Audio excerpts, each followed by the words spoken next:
বন্ধুরা, আজকে বড় খবর, যেটা পাকা বাড়ি থাকলেও কিন্তু মিলবে আবাস যোজনার টাকা। বড় ঘোষণা মমতার।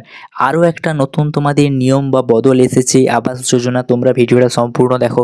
এর আগের একটা ভিডিওতে আমি বলেছিলাম যাদের পাকা বাড়ি আছে তাদের কিন্তু আর পাকা বাড়ি দেওয়া হবে না বা আবাস যোজনার টাকা দেওয়া হবে না। কিন্তু আজকে আরও একটা নতুন আপডেট চলে এসেছে তোমাদের কাছে। সেই আপডেটটা তোমাদের কাছে বিস্তারিত আলোচনা করব।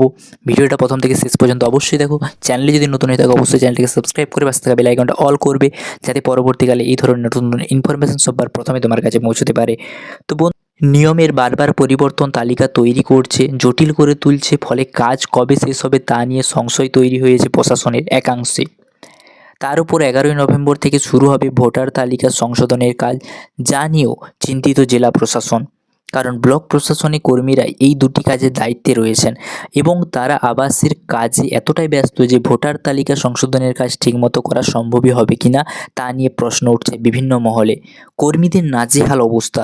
জেলার বহু ব্লকে কর্মী জানিয়েছেন যে তাদের জন্য আবাস যোজনার কাজ অত্যন্ত চাপের হয়ে উঠেছে, কিন্তু হাওড়ার জেলাশাসক দীপাপ্রিয়া পি এই বক্তব্য মানতে নারাজ। তার মতে জেলা প্রশাসনের 20 অক্টোবর থেকে এই প্রকল্পের কাজ কিন্তু শুরু হয়েছিল।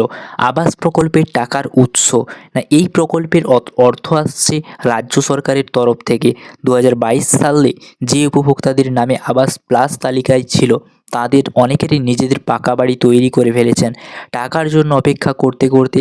ফলে সেই সব নাম বাদ দেওয়ার জন্য নির্দেশ দেওয়া হয়েছিল। প্রথম পর্যায়ের সমীক্ষাও বাদ দেওয়া নাম। প্রথম পর্যায়ের সমীক্ষা চলে প্রায় 1 সপ্তাহ ধরে। জেলা প্রশাসনকে বলা হয় যাদের ইটের দেওয়ালে বাড়ি রয়েছে তাদের নামকে বাদ দিতে।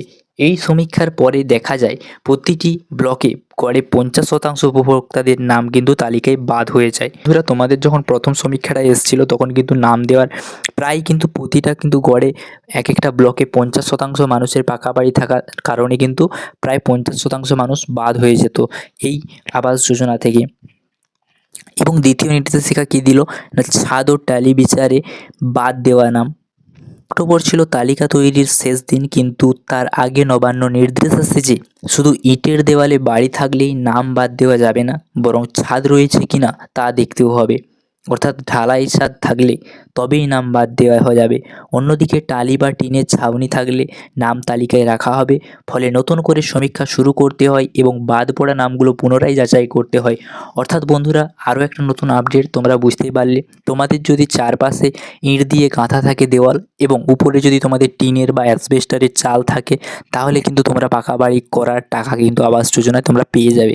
কিন্তু তোমাদের কারো যদি পাকা বাড়ি পুরো ফুলফিল কমপ্লিট থাকে, উপরে যদি ছাদ ঢালাই থাকে, তাহলে কিন্তু তোমাদেরকে টাকা দেবে না। এখানে স্পষ্টপুষ্টি বলেই দিয়েছে।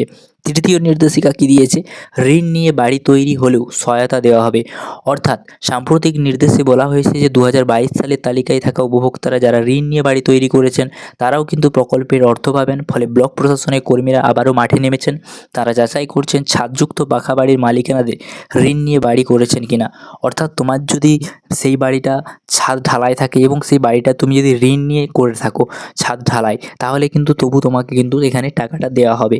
এবং সময়ক্ষেপ বিভ্রান্তি। প্রশাসনের একাংশের মতে নিয়মের পুনঃ বদলের ফলে ব্লক প্রশাসনের কর্মীর তালিকা তৈরিতে প্রচুর সময় ব্যয় করেছেন। প্রত্যেক ব্লকে প্রায় 10,000 উপভোক্তার নাম রয়েছে। প্রতিবার নতুন সমীক্ষা চালাতে গিয়ে সময় বাড়ছে এবং বাসিন্দাদের মধ্যেও বিভ্রান্তি তৈরি হচ্ছে। এদিকে তালিকা তৈরির কাজের কারণে ভূমি, প্রাণী সম্পদ, শিক্ষাসহ বিভিন্ন দপ্তরের কাজও কিন্তু ব্যাহত হচ্ছে। ব্লকের নিজস্ব কাজও প্রায় বন্ধ হয়ে পড়ছে।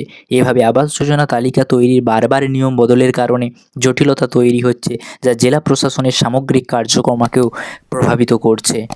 তোমরা বুঝতে পারলে কিন্তু পাকা বাড়ি থাকলেও তোমাদের কিন্তু টাকা মিলবে এবং তার কতগুলো শর্ত আছে, কী কী করলে তুমি টাকাটা পাবে, কী কী থাকলে তুমি টাকাটা পাবে, কী কী না থাকলে তুমি টাকাটা পাবে না, সমস্ত কিন্তু বলে দিলাম আজকের এই ভিডিওর মাধ্যমে। আশা করি ভিডিওটা ভালো লাগবে, ইনফরমেটিভ হবে। যদি হয়ে থাকে তাহলে একটা লাইক করবে, চ্যানেলটাকে সাবস্ক্রাইব করবে। Thanks for watching. S M জয় হিন্দ।